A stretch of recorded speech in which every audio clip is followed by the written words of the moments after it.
Pada 1942, Jepang menguasai Nusantara.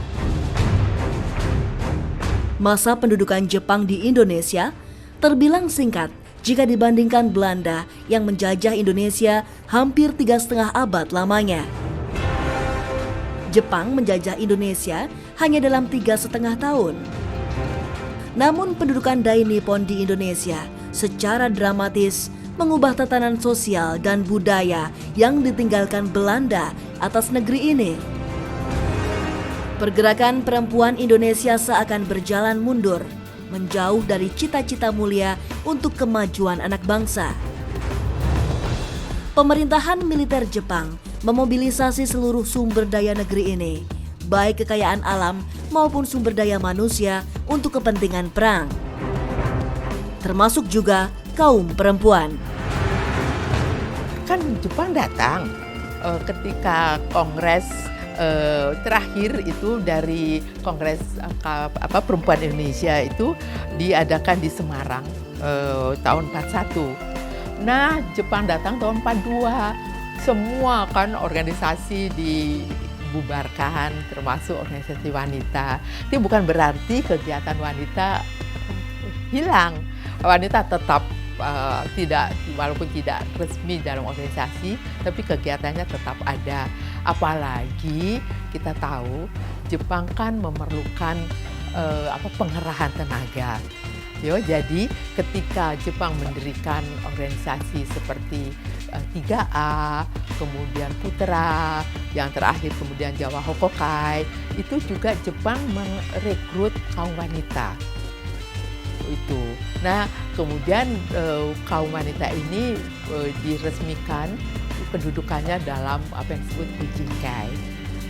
Nah, ini yang lebih menarik dalam Fujinkai itu di semua tidak hanya kaum elit, tapi juga karena pengerahan tenaga seperti kita tahu kaum prianya kan menjadi romusha, maka kaum wanitanya itu juga dikerahkan tenaganya untuk membantu peperangan di garis belakang.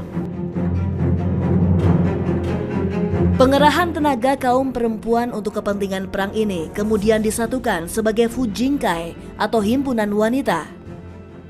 Fujinkai adalah organisasi semi-militer dan menjadi satu-satunya organisasi perempuan di bawah pemerintahan militer Jepang. Di bawah penjajahan Jepang, ada banyak kisah kepedihan yang dialami perempuan Indonesia.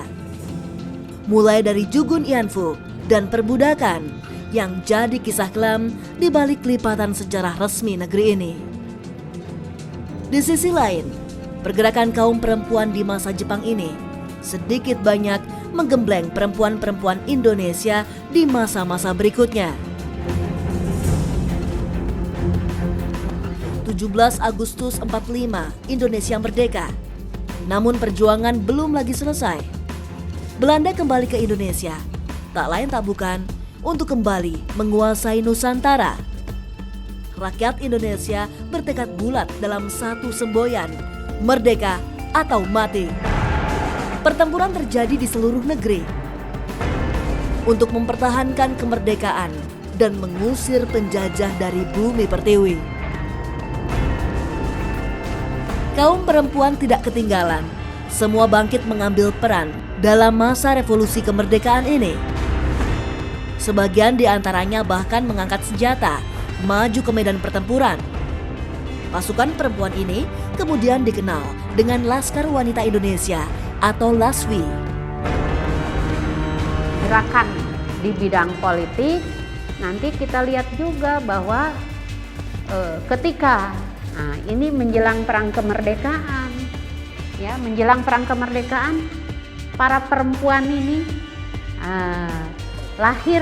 melahirkan yang namanya LASWI, Laskar Wanita Indonesia. Dan isinya siapa? Itu adalah perempuan-perempuan pemberani. Pemberani kenapa? Di sini yang dilakukan adalah perjuangan fisik. Perjuangan fisik ya, meskipun mungkin disimpan di dapur atau di garis belakang, tapi ada perempuan-perempuan pemberani. Saya sebut saja misalnya di Bandung ada yang namanya Ibu Tuti. Ibu Tuti itu berani memotong leher Gurkha. Dan itu kepala Gurkha itu ditenteng-tenteng, ada potretnya. Ini jadi lihat bahwa ada perubahan. Kalau tadi perempuan melalui politik, melalui pendidikan, ya, sekarang ini perjuangan fisik. Jadi kalau saya bilang ini gerak sejarah yang luar biasa bahwa perempuan ikut di garis depan, bukan hanya di garis belakang. Dan tentu saja kalau kita buka catatan sejarah, banyak perempuan yang gugur dalam perang kemerdekaan antara 46 sampai 49. Perjuangan kaum perempuan di bawah organisasi LASWI dimulai bersamaan dengan kedatangan pasukan Sekutu Inggris di Bandung pada 12 Oktober 1945. Secara resmi, LASWI membantu Tentara Keamanan Rakyat di garis belakang. Namun dalam kondisi perang, mereka juga terlibat langsung dalam pertempuran bersenjata. Menjadi organisasi perempuan di masa revolusi, LASWI melatih kaum perempuan dalam kedisiplinan, keterampilan menembak, dan kemampuan militer lainnya. Konsep pelatihan ini sedikit banyak dipengaruhi sistem pendidikan semi-militer Barisan Perempuan Pejuang di bawah Fujinkai bentukan Jepang. Tidak hanya di Bandung, laskar-laskar perempuan juga berdiri di berbagai wilayah lain di Indonesia. Seperti Laskar Pocut Baren Aceh Besar, Laskar Muslimat Palembang, dan Laskar Putri Indonesia di Surakarta. Para laskar perempuan ini ikut terlibat di semua bagian dalam revolusi kemerdekaan. Catatan sejarah pergerakan perempuan di medan perang revolusi kemerdekaan terungkap jelas dalam pertempuran Surabaya.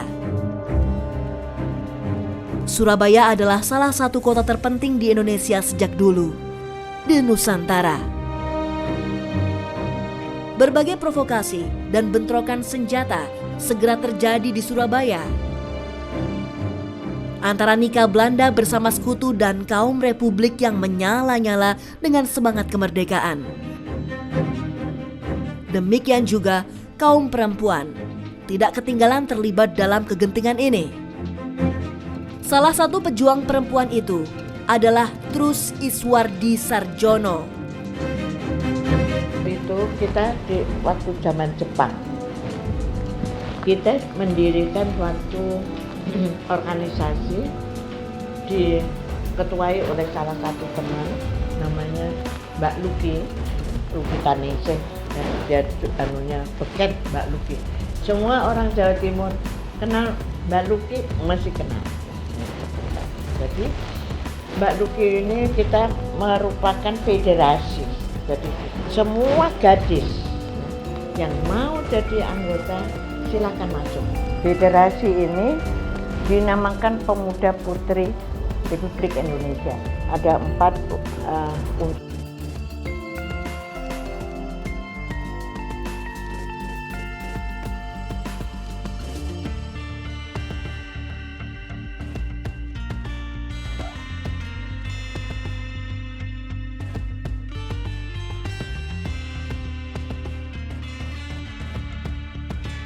Nah itu sudah sebelumnya kita sudah ribut ya, jadi udah nggak usah ekspor.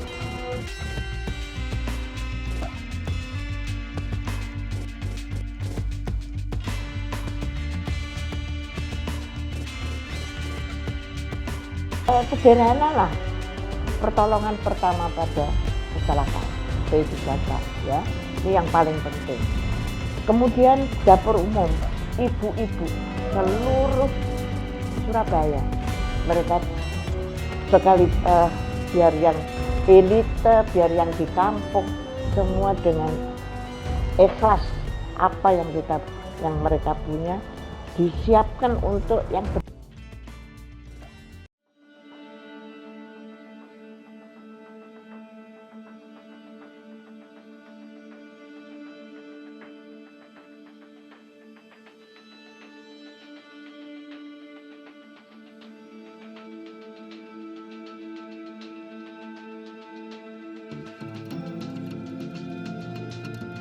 jajar-jajar, yang gendong bayi, yang ini bawa ini ya. Nah ini gimana kita bisa bantu, tapi setelah ultimatum dari Inggris ya, ini sebetulnya sebelumnya sudah ada ceritanya 28, 29, 30 Oktober